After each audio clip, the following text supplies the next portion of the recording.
क्या आपने कभी सुना है कि एक कौवा भगवान राम का इतना बड़ा भक्त था कि उसने स्वयं गरुड़ जी को ज्ञान दिया? काकभूषुंडी और गरुड़ जी का ये संवाद राम कथा के सबसे गूढ़ रहस्यों को उजागर करता है। इस कथा में हम जानेंगे कि गरुड़ जी ने उनसे क्या पूछा और उन्होंने क्या उत्तर दिया। दोस्तों, इस कथा को सभी भक्तों को सुनना चाहिए। ये कथा जीवन के कई रहस्यों को उजागर करती है और इसी प्रकार की कहानी के लिए हमारे चैनल को जरूर सब्सक्राइब करें। गरुड़ जी, जो स्वयं भगवान विष्णु के वाहन हैं, को एक प्रश्न परेशान करता है।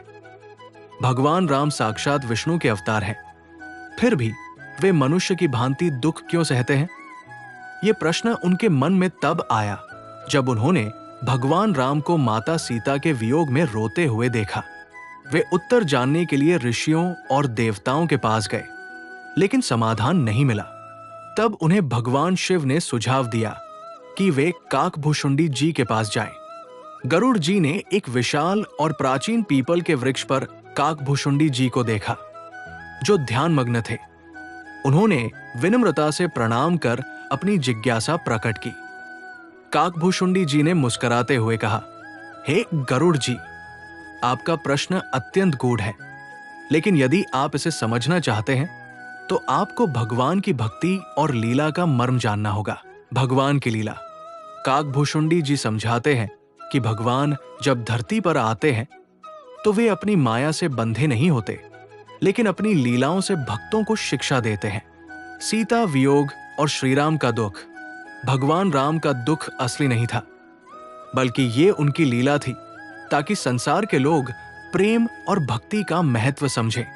विनम्रता और भक्ति।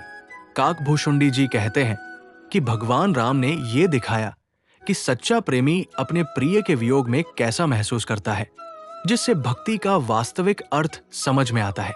गरुड़ जी काकभूषुंडी जी के ज्ञान से अत्यंत प्रसन्न हुए। उन्होंने कहा, आज से मैं भगवान राम के चरणों में अपनी भक्ति अर्पित करता हूं। काकभूषुंडी जी ने उन्हें आशीर्वाद दिया और कहा कि वे सदैव भगवान के सच्चे सेवक बने रहें। ये कथा हमें सिखाती है कि भगवान की लीला को तर्क से नहीं, बल्कि भक्ति से समझा जाता है।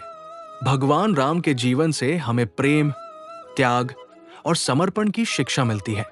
गरुड़ जी जैसे महान ज्ञानी भी जब भक्ति के मार्ग पर चले तो उन्हें भगवान की महिमा का असली बोध हुआ। कथा से आपको क्या सीख मिली? हमें कमेंट में बताएं। लाइक और शेयर करें ताकि ये कथा और लोगों तक पहुंचे।